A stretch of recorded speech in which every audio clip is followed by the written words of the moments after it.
Welcome to Devon Energy's fourth quarter 2025 conference call. At this time, all participants are in listen-only mode. This call is being recorded. I'd now like to turn the call over to Mr. Chris Carr, Director of Investor Relations. You may begin. Good morning, and thank you for joining us on the call today. Last night, we issued Devon's fourth quarter and year-end 2025 earnings release and presentation materials. Throughout the call today, we will make references to these materials to support prepared remarks. The release and slides can be found in the Investors section of the Devon website.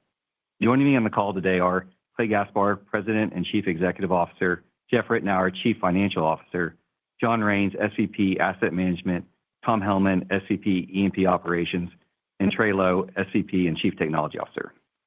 As a reminder, this conference call will include forward-looking statements as defined under U.S. securities laws. These statements involve risk and uncertainties that may cause actual results to differ materially from our forecast. Please refer to the cautionary language and risk factors provided in our SEC filings and earnings materials. With that, I'll turn the call over to Clay. Thank you, Chris. Good morning, everyone, and thanks for joining us. Today, we'll focus on Devon's strong fourth quarter and full year 2025 results. Before diving into those very impressive results, I also want to cover the highlights of our recently announced merger with Coterra Energy. I'm incredibly excited about this merger and what it means for our shareholders. The combination of these two outstanding companies creates a clear path to superior value creation that neither company could achieve independently. The merger unites complementary portfolios with substantial and overlapping positions across the best U.S. shale basins.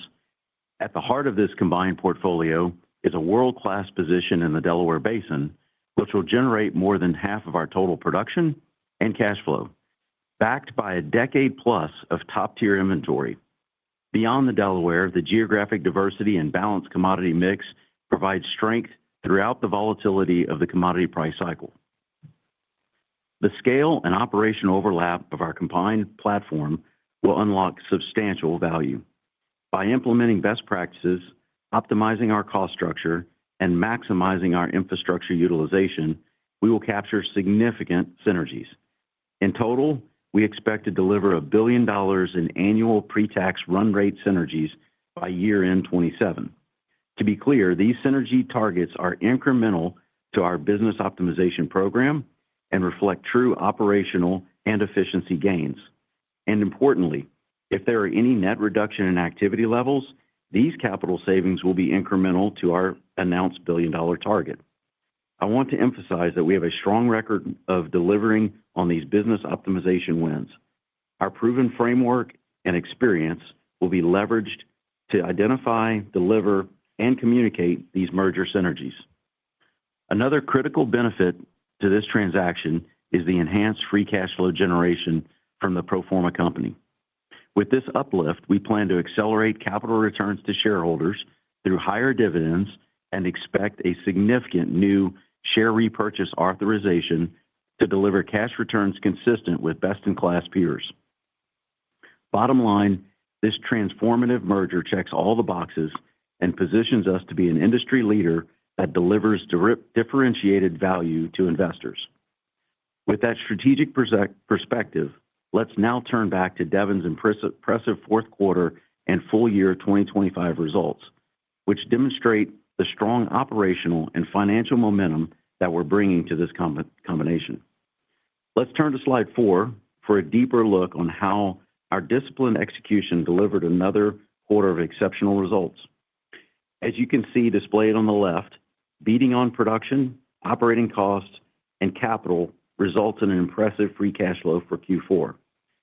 Our production optimization efforts drove oil above the top end of the guide, fueled by strong new well performance and outstanding base production management.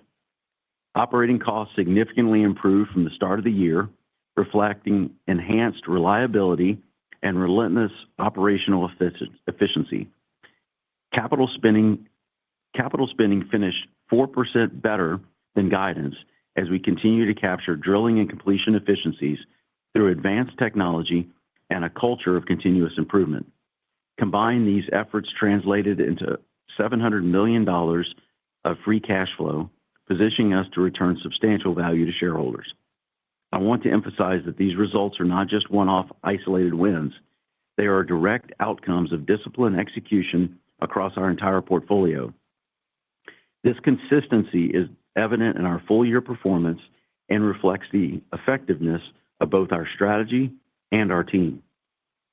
I also want to quickly highlight our impressive reserve performance for 2025. Our capital program achieved a reserve replacement rate of 193% of production at an F&D cost of just over $6 per BOE. While a single year of reserves booking should never be viewed as a sole measure of success, this result provides compelling evidence that the quality and sustainability of our advantaged multi-basin portfolio. Turning to slide 5, you can see how our focus on operational excellence and disciplined execution culminated in outstanding full-year 2025 results. Our track record speaks for itself. Quarter after quarter, we drove meaningful improvements to our outlook. Since our preliminary guidance, we delivered an incremental 9,000 barrels of oil per day while reducing capital spend by nearly $500 million. These results reflect a sustained commitment to margin enhancement, technology adoption, and continuous improvement across our entire organization. The impact is clear. Capital efficiency improved by more than 15% from our preliminary 2025 outlook, enabling us to extract more value from every dollar invested.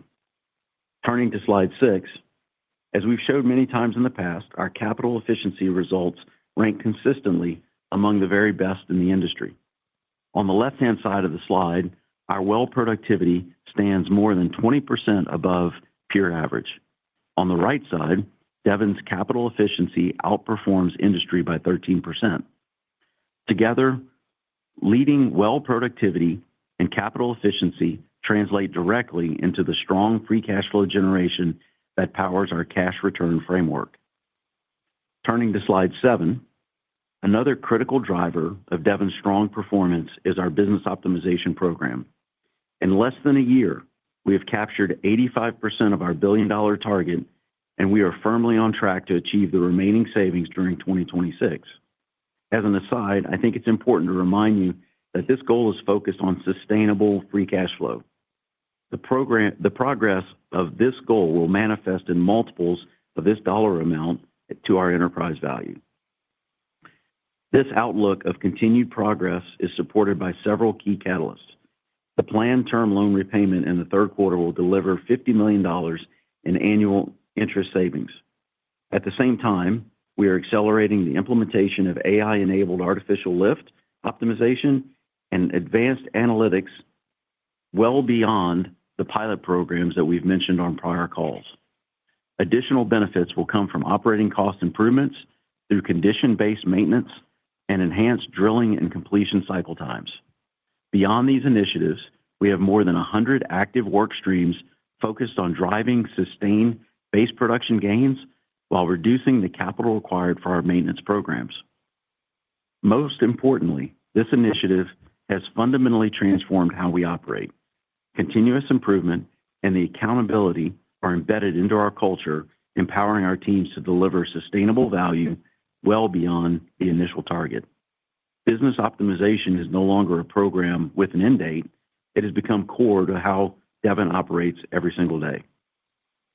Turning to slide 8, as we discussed last quarter, parallel to driving incremental value out of the day-to-day business, we are also regularly evaluating opportunities to rationalize our portfolio to enhance shareholder value. Throughout 2025, we executed on strategic transactions via midstream, marketing, and leasing that collectively delivered over $1 billion of value uplift to our enterprise NAV. To be clear, these gains are in addition to the improvements from our business optimization initiative. New this quarter, I wanted to highlight our continued investment in Fervo Energy. We recently participated in their Series E funding round, bringing our investment to approximately 15% in this innovative geothermal energy company. Fervo is pioneering next-generation geothermal technology, and we see compelling strategic and financial opportunities in this partnership. It leverages our core skills of geoscience expertise, land leasing, horizontal drilling and completions, and subsurface production and recovery skills while positioning Devon in a power-generating sector with significant growth potential. With that, I'll now hand the call over to Jeff. Thanks, Clay. Turning to slide 9, Devon delivered another year of strong financial results. In 2025, we generated $3.1 billion in free cash flow, demonstrating the strength of our asset base and the effectiveness of our operational execution. This robust free cash flow enabled us to return $2.2 billion to shareholders through dividends, share buybacks, and debt retirement. We remain committed to growing our fixed dividend through the cycle. In 2025, we increased our quarterly dividend by 9% to 24 cents per share. Following the expected close of the Devon and Coterra merger and pending board approval, we plan to raise our fixed quarterly dividend by another 31%, reflecting our strong confidence in the combined company's ability to capture synergies and to deliver an enhanced cash return profile to shareholders. We're also focused on opportunistically reducing our share count and returning value through buybacks. Over the past year, we've reduced our shares outstanding by approximately 5% through disciplined repurchases. Following the merger close and with board approval, we anticipate a new share repurchase authorization of more than $5 billion, providing significant capacity to deliver strong per-share growth over the next several years. In addition to dividends and buybacks, we also possess an investment-grade balance sheet and excellent liquidity. We ended the year with $1.4 billion in cash and a net debt-to-EBITDA ratio of less than 1 turn. This financial strength provides flexibility to invest in high-returning opportunities while consistently returning significant capital to our shareholders. Lastly, I want to touch on our outlook. Looking specifically at the first quarter, we expect production to average around 830,000 BOE per day. This guidance reflects approximately 10,000 BOE per day of weather-related downtime in January. Even with this temporary disruption, our previously provided full-year 2026 guidance remains unchanged. Upon the close of the merger, we plan to provide updated guidance for the combined entity. Before we open the call to questions, I want to note that today we would like to focus the Q&A on Devon's standalone results and outlook. As you can appreciate, we are limited in what we can discuss regarding the pending merger at this time. We expect to file our S-4 registration statement in the coming weeks, which will provide additional details on the transaction. With that, operator, we'll take our first question. We kindly ask that each caller limit themselves to 1 question. Thank you. If you would like to ask a question today, please do so now by pressing star followed by the number 1 on your telephone keypad. As a reminder, to allow everyone a chance to ask a question today, we request that you please limit yourself to 1 question per person. Our first question comes from Neil Mehta with Goldman Sachs. Neil, please go ahead. Yeah, morning, Clay. I'll try to stay on the standalone business here and just your perspective on the business optimization and where you are relative to the $1 billion of the pre-tax target, and what are the key milestones you're focused on the first half of 2026 of the buckets, which is the one that you feel you're most focused on as management team right now? Yeah, thanks for the question, Neil. We're really excited about the progress. You know, we launched this thing a year ago, and I can tell you it was a bit aspirational as we thought about how do we come up with all of these numbers.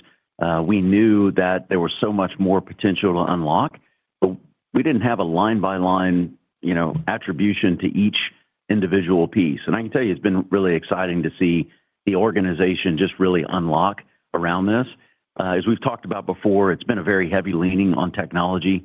I think we're just scratching the surface on some of that real potential.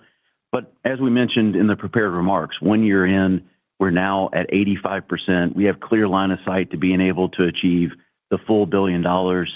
And I think importantly, as we think about the skill set and the culture around identification, tracking, and communicating, I think that really translates into our next challenge going forward, which we're incredibly excited about. I might ask Trey just to give some additional thoughts as he's a little closer to this on a day-to-day basis. Appreciate the question, Neil.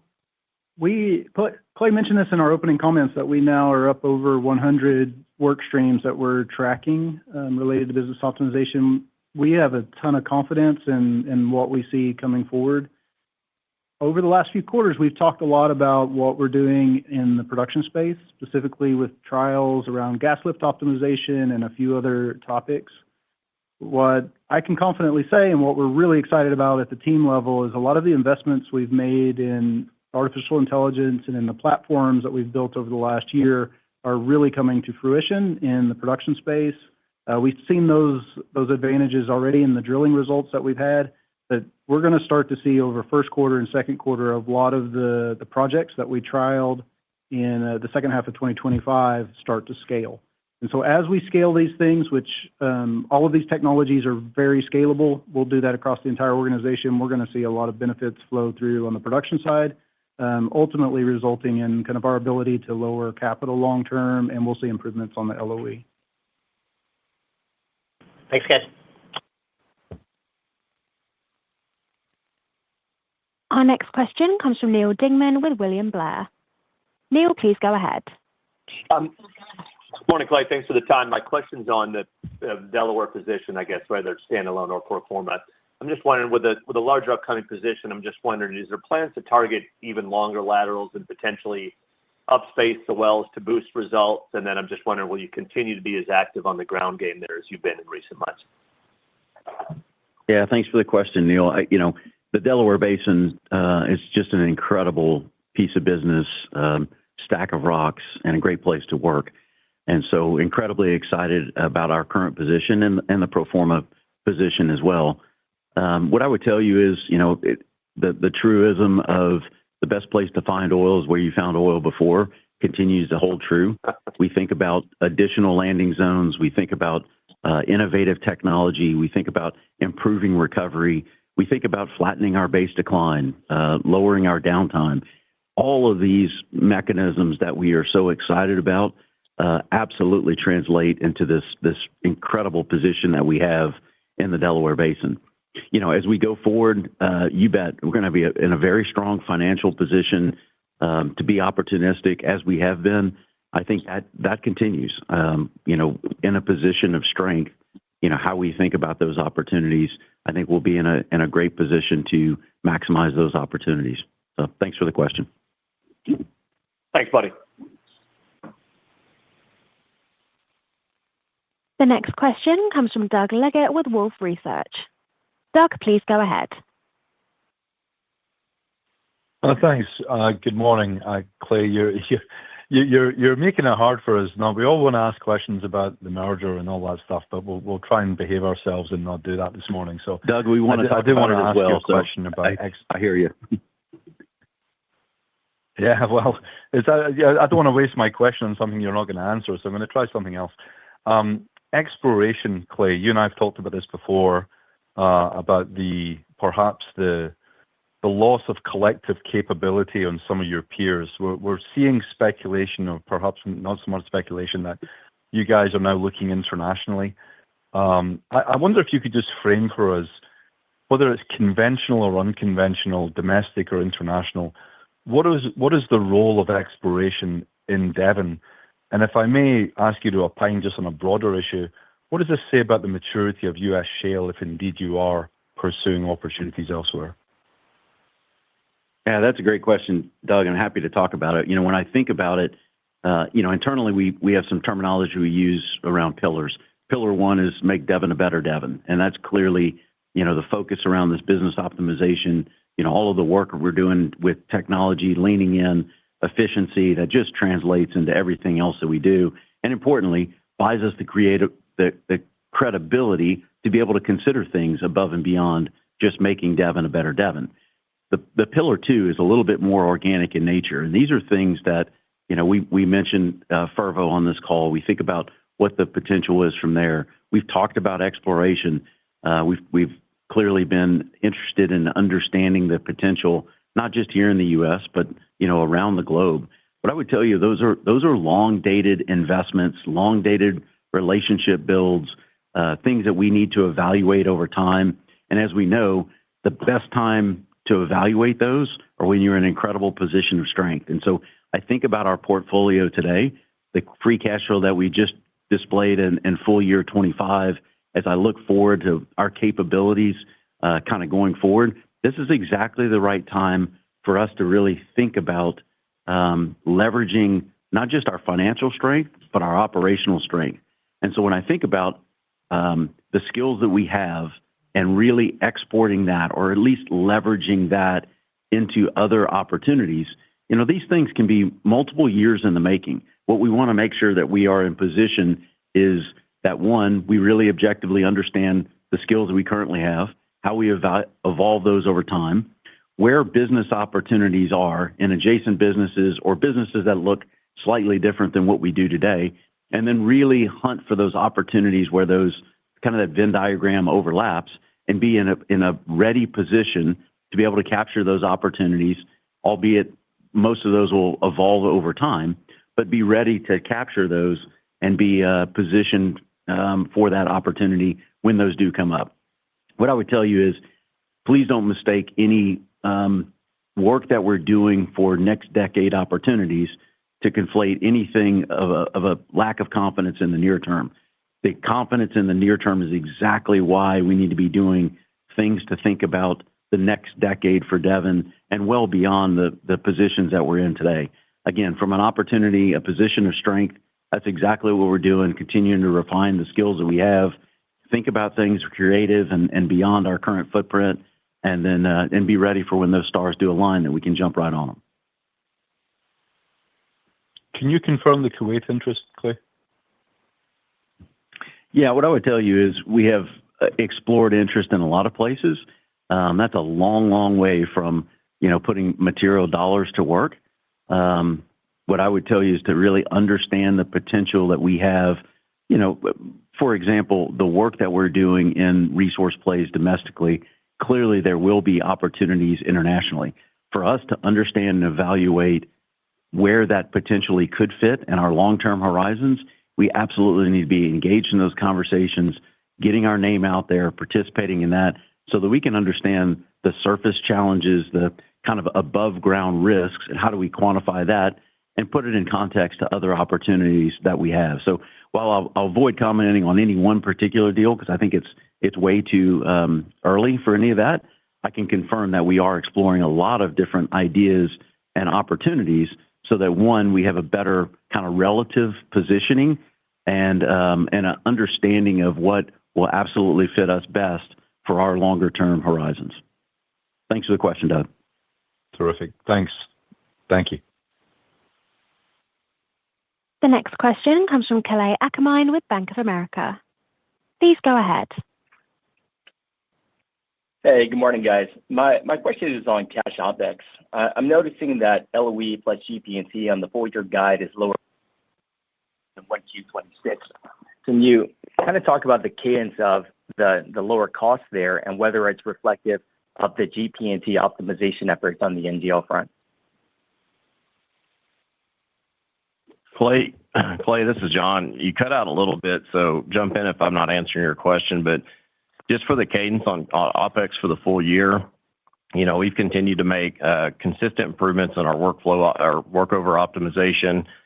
We've consistently reduced our failure rates. That really contributed to a lot of the drop in LOE plus GPT for the full year. Going into Q4, we actually saw some tailwinds on some recurring items.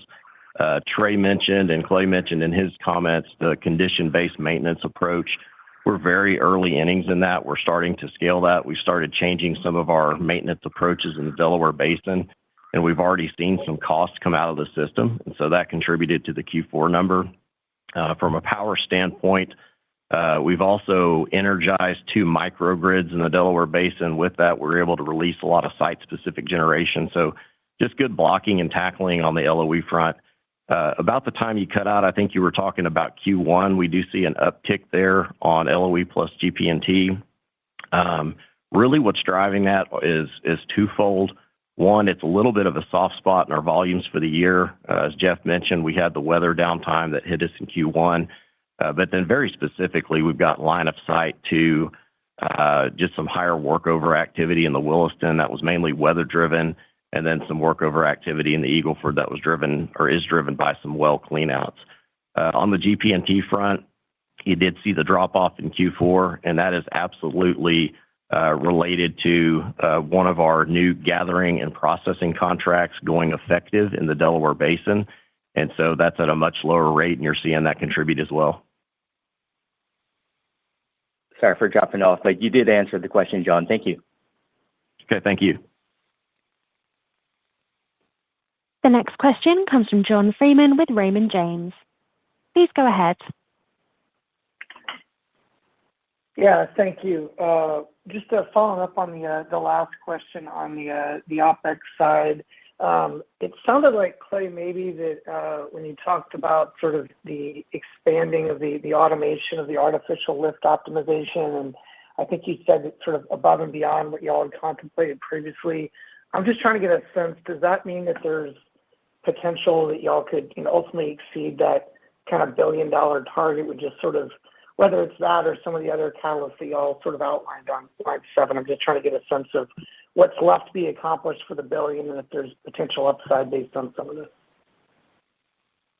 Yeah, John, what I was really just trying to articulate and frame is that while we've achieved 85%, we have a great deal of confidence in being able to achieve the full $1 billion. More to come on that particular topic, but that'll be something that'll unfold in the coming quarters. Just again, reiterating, we haven't changed the $1 billion target. I think what has changed is just kind of our approach that, this is kind of how we work going forward. And there's so many, smaller wins that just don't make the headlines that I'm equally excited about. I see this kind of contagion around the organization and all parts of the company, really contributing and thinking differently about how do they get their share of the contribution to this sustained free cash flow win. And to me, that's just a winning culture. So really feel confident in the $1 billion, and I feel equally confident that there's more to come in regards to just the change in culture and innovativeness that we're leaning towards. Thanks, Clay. Well done. Thank you, John. The next question comes from Arun Jayaram with JP Morgan. Please go ahead. Yeah, good morning, gentlemen. Clay, I was wondering if you could just maybe provide some insights around the 2026 program. You're spending or plan to spend about $3.5 billion upstream. How should we think about kind of capital allocation between regions outside of the Delaware? It looks like, today you're operating about half of your rigs in the Delaware, but how should we think about capital allocation between the Mid-Con, Williston Basin, Eagle Ford, PRB? Yeah, Arun, I would say directionally think of it pretty similar to how we have been allocating. Clearly don't want to get ahead of myself. Once we get the deal closed, that'll be a first order of business. As I mentioned on the last call, really thinking about those opportunities around capital allocation and stepping up the value creation there. Understood. And my follow-up is just, you guys have had some, really good opportunities in terms of portfolio management, thinking about Matterhorn and your investment in WaterBridge. Clay, I was wondering maybe you could elaborate on the ownership position in Fervo Energy. I think Fervo, we saw them at Baker Hughes's recent annual meeting, have some really unique technology in geotherm.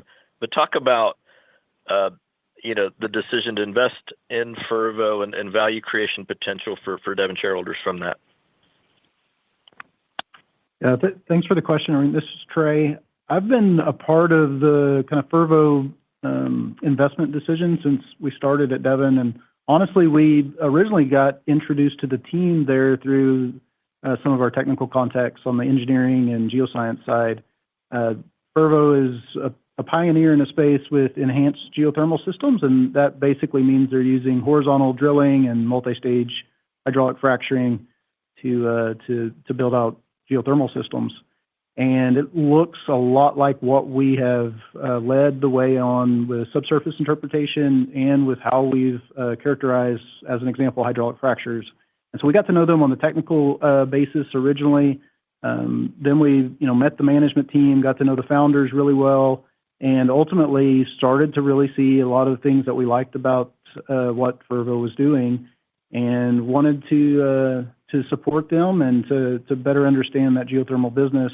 That's led us over the last couple of years to where we are today, where we're now a 15% owner in the business and continue to be really enthusiastic about what they're doing. Operationally, they're having a lot of success. They continue to drive well costs down, and we've been supporting them with technical support throughout that process to help make their business better. Great. Thanks. The next question comes from Philip Jungwirth with BMO. Please go ahead. Thanks. Hi, good morning. I'll try not to ask this in relation to the merger, but Jeff will be heading up commercial, which has become an increasingly important role for large E&Ps.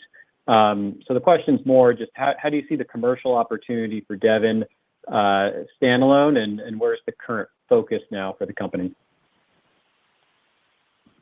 Well, I think that does kind of venture into, an area we probably don't want to spend too much time on, but I can reiterate what we said on the last call.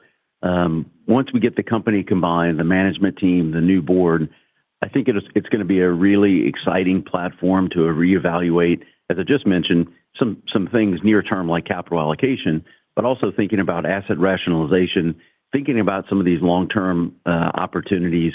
Remember, we're going to have an incredible financial footprint, operational footprint, portfolio, and I think that just really opens up the door to a lot more possibilities. So without getting too far ahead of ourselves, I would just say the financial foundation is there, and we feel really good about that positioning and really opening the doors to additional opportunities. Makes sense. Appreciate the answer. The next question comes from Charles Meade with Johnson Rice. Please go ahead. Good morning, Clay, to you and the whole Devon team there. I don't intend to make this a post deal question, but I acknowledge it may be. But I wondered if you could talk about the dividend, how you chose that new level. It's a big bump, and what the thought process is there to arrive at 31.5 is the right number. Yeah, I think it's a big bump from our side. From the Coterra side, it's basically on par with what they had been doing. And so I think that was kind of the foundation. Now, obviously, again, this is all presupposing a little bit on what the new pro forma board will approve, but we've guided to is that 31.5 cents, which again is a nice bump on our side. And then, in combination, we also project that the board will approve a very substantial share repurchase program. I think that gives us a lot of latitude in addition to being able to pay down some debt that's coming due. I think just gives us a great framework of opportunities to return this very significant free cash flow directly back to shareholders. That's great. Thanks, Clay. You bet, Charles. The next question comes from Paul Cheng with Scotiabank. Please go ahead. Thank you. Good morning, team. Clay, the fourth quarter Delaware result is really very impressive. I mean, you have lesser number of TIL, and then production is actually higher than expected. Just want to see that how repeatable or that there's some one-off item that we should be aware of, such as the timing of when the well come on stream. Anything that you can share on that? And also that the outperformance, how much is really coming from the new well and how much is on the base operation doing better? Hey, thanks for the question, Paul, because we did have an outstanding fourth quarter. That's on the back of quarter after quarter performance. There is a kind of an overall downdraft in cost structure. That's efficiency. That's technology. There's also an updraft in productivity. And so thinking about how do we get more out of these precious resources that we have in the portfolio today. And what you see in the fourth quarter is that really coming together. Well, quarter to quarter, it's always going to vary just a little bit. I mean, you bring on these big pads, just a shift in a couple of weeks from beginning to a little bit later in the quarter can manifest in different kind of near-term ebbs and flows. I would look at the overall quarter-over-quarter progress, and I think that I feel very confident in extending well into 2026 and beyond. I think that is what we're most excited about. This business optimization was really code for how do we all get really hungry and really creative on that incremental value opportunity. I might turn to John and ask him his thoughts on the balance of new wells versus the incredible base work that we're doing as well. Yeah, thanks, Clay. I mean, really the story is twofold. I mean, we did have some help from timing on the wedge. We had 3 incredible programs come on in the fourth quarter. The timing helped, but also the wells all outperformed our internal expectations there. The well mix for us, it changes quarter to quarter, but we had a pretty balanced well mix. These 3 programs in particular had a good balance of Wolfcamp B, Bone Spring, but also Wolfcamp A. So all of those things were contributing factors. But Clay's right. We would be remiss not to talk about the base. Throughout the course of 2025, we saw a lot of production optimization through various projects on the base. And all in all, for the full year, the base outperformed by about 5,000 barrels of oil a day. So when you think about that type of contribution on the base, it's almost 2% of the base. That's just a huge part of our business and an exceptional result and exceptional value to the company. Hey, John, what's the underlying base decline rate in the Delaware right now for you guys?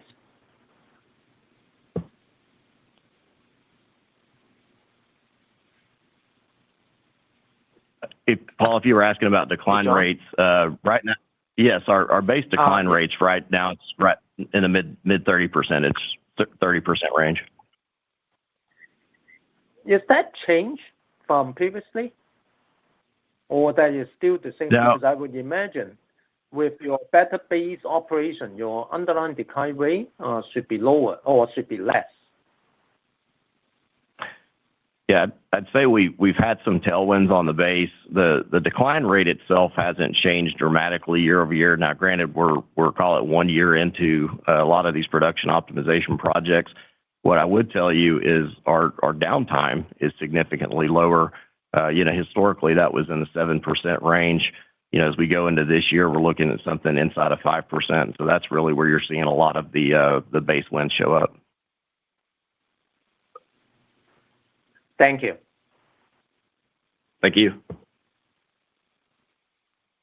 The next question comes from Kevin McCurdy with Pickering Energy Partners. Please go ahead, Kevin. Hey, good morning. I wanted to stick on the Delaware productivity as it was very impressive in 4Q. Is there anything you can comment on the standalone 2026 program and how it compares to the 2025 program in terms of the zones you're targeting, the geography, and the forecasted productivity? Thank you. Yeah, great question. I'll hit on that at a high level. So just top line, 2025 well productivity. 2026 is going to look very similar to that. We moved more wholesomely into the multi-zone co-development in 2025.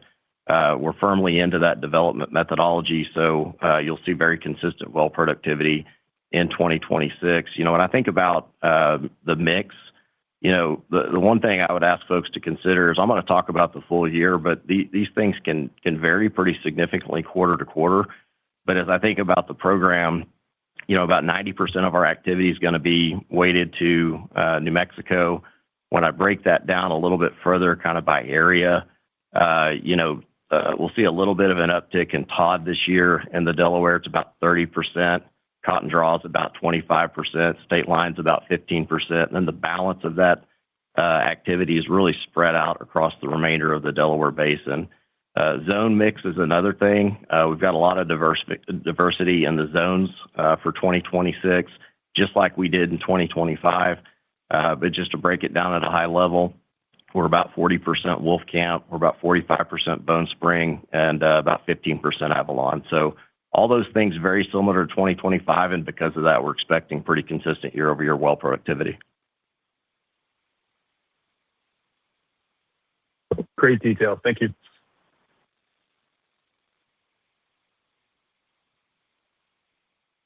Our final question today comes from Matthew Portillo with TPH.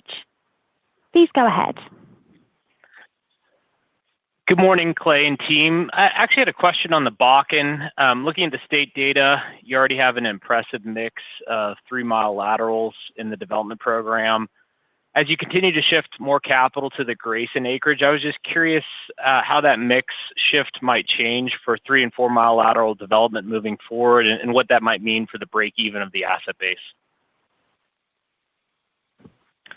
Yeah, Matt, great question. I mean, when you look back at 2025, admittedly, our lateral lengths were a little bit probably shorter than what we wanted, just given the layout of some of the units that we had last year. So we averaged closer to about a 2-mile lateral in the Williston. As you fast forward into 2026, we're going to average something closer to a 3-mile lateral. But when you look at the breakout, we are starting to introduce 4-mile laterals into the equation. We're actually drilling our first 4-mile pad right now. So the teams have continued to optimize the program for longer lateral development. And of course, as you go longer, you're enhancing the economics of those programs, and the break-evens are coming in pretty significantly. Thank you.